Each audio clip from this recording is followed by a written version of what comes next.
waa qaybtii 10aad sheekada Hantaaqa Jaceyl oo si taxane ah looga daawanayo channelka aan YouTube-ka ku leenahay Axmed waaye arag. haddii aad nagu cusubtaa waan ku soo dhaweynaynaa. waxay qaybta hore sheekada inoo maraysay Cawaale iyo Cawo oo waqti wada qaadanaya. sheekadii oo inoo sii socotana ka bogasho wacan.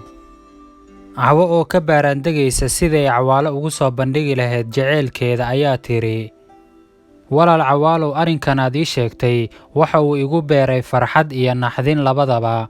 oo marka hore waan jeclahay inaad horumar gaadhid oo aad shaqo tagto, dhanka kalena walaalkay baad tahay oo waa kuu darsan doonaa markaad iga tagto.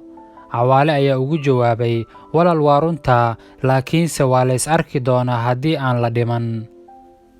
Cawo oo aad u xishoonaysa hoosna u foorarta ayaa tiri, Cawaalow walaal, adigoo walaalkay ah oo xushmad iga mudan ayaan maanta jeclaystay inaan kuu muraad sheegto, waxaanan rajaynayaa inaad igu gacan sii doontid. Cawaale oo dhoola caddaynaya ayaa inta u yara aamusay ugu jawaabay, waa si fiican Cawo, bal soo daa walaal. Cawo ayaa tiri, walaal maanta waxaan rabaa inaan daaha ka qaado jacaylka aan kuu qabo, kaasi oo runtii aad iigu weyn. muddo badan aanan qarsanayay anigoo kuu arkaya inaad tahay walaalkay iga weyn. Cawaale ayaa yidhi, walaal Cawo, aad baad u mahadsan tahay. hadalka maanta afkaaga ka soo baxayna runtii waa midaad afkayga ka xadday, oo walaal aniguba runtii jacayl baan bestay la ahaa. laakiinse anigoo kuu arkaya inaad walaashay iga yar tahay ayaa markii dambena daahir lagu siiyey. dee markaasi meel aan wax ka soo qabtaba waan waayey, wayna ii cuntami weyda walaal inaan hawshan kuula imaado. laakiinse anigu Cawooy, muddo dheer baan ku jeclaa.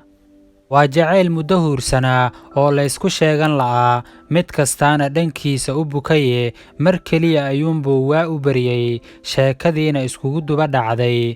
mise durbadiiba guryihii baa la soo gaaray, iyadoon la dareemayn socodkii la soo galay sheekadoo macaaneed awgeed. waa la kala hoyday iyadoo mid kastaaba ay la soo daristay xaalad cusub. maadaama uu Cawaale dhowaan baxayo, kulanka labadoodu wuxuu ahaa mid joogto ah si laysku weydaarsada dhambaalada jacaylka ugubka ah. inkastoo ay Cawo weli u meersan tahay daahir, ayaa haddana Cawaale iyo Cawo wacad meel wada dhigteen, waxaana la wada sawirtay noloshii mustaqbalka la wadaagi lahaa. waxaanay Cawo u ballanqaaday in aanay isaga mooyee nin kale gogol la seexan doonin, haddii Rabbi idmana ka takhallusi doonto daahir. Cawaale sidoo kale ayuu u ballanqaaday inuu gabar kale hawaysan doonin.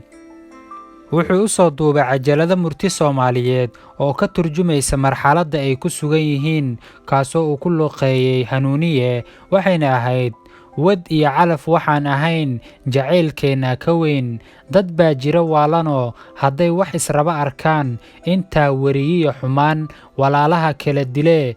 jacaylkeenna ka weyn, jacaylkeenna ka weyn. furaha nolosha waa kalsooni, waayo qof walba wuxuu ka fekeraa qofka qalbigiisa ku weyn ee uu qiimaynta iyo qadarinta siiyo. wuxuuna qayb walba oo jirkiisa ka mid ah iyo qalbigiisa uga dhisaa guri tiirarkiisa la adkeeyey. kalsoonidu waa dareen aad u qiimo badan oo ay dareemaan labada qof ee lamaanaha ahi marka jacaylkoodu kobco ee uu gaaro heerkii ay doonayeen. jacaylkuna marka uu qaangaaro waxa uu isku beddelaa kalsooni. jacaylku waa dareenka keena inaad ka fikirtid qofka kaa maqan oo aad jeceshahay. kalsooniduse way ka duwan tahay jacaylka, waayo waa ta kuu keenta in aad nolosha la wadaagtid qofka aad jeceshahay, adiga oo naftaada iyo noloshaada oo dhan u hibaynaya, qalbigaaguna kuu sheegayo in qof isaga ka fiican aanad helayn.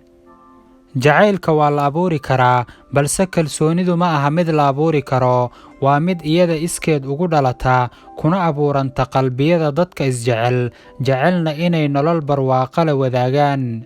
kalsoonidu waxay ku abuurantaa si tartiib tartiib ah, waxaana kobciya hadalka wanaagsan iyo qadarinta oo iskaashaday kuna faafay qaybaha maskaxda lamaanaha. waa hubaal in kalsoonidu tahay furaha nolosha, halka jacaylkuna yahay iftiinka qof walba uu u maro noloshiisa. kalsoonidu waa asaaska nolosha, waana tiirka adkeeya jacaylka labada qof si walba oo ay u kala dheer yihiin, waana muraayadda uu qof walba ka daawado qalbiga lamaanihiisa.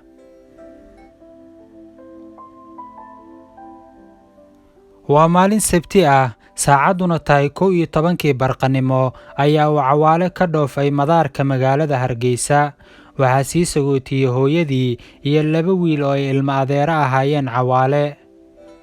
Cawo maadaama ay weli daahir u mehersan tahay, dhaqankeena Soomaaligana ay iska qariib tahay ama la yaab tahay in gabar nin u dhaxday lagu arko iyadoo la socota nin kale oo aanay shuqul isku lahayn, loogana baahan yahay inay si marwanimo ah u dhaqanto, uma aysan suuroobin inay sii dhaweyso Cawaale. waxa kaliya ay u qaban kartayna waxay ahayd inay u sii duceyso uun. maalintii oo dhan waxay ka fikiraysay sidii ay isku heli doonaan iyada iyo Cawaale. waxay maalintaas Cawo dhegaysanaysay suugaan jacayl oo ay ku sasabaysay nafteeda, iyadoo sad uga dhigaysay lagana dheehan karayay kalgacaylka ay u qabta Cawaale. waxaana ka mid ahaa suugaantaas: dhoof dhoof nooli kulantee, hadhantaalin caashaqa, dhaqso iigu soo noqo.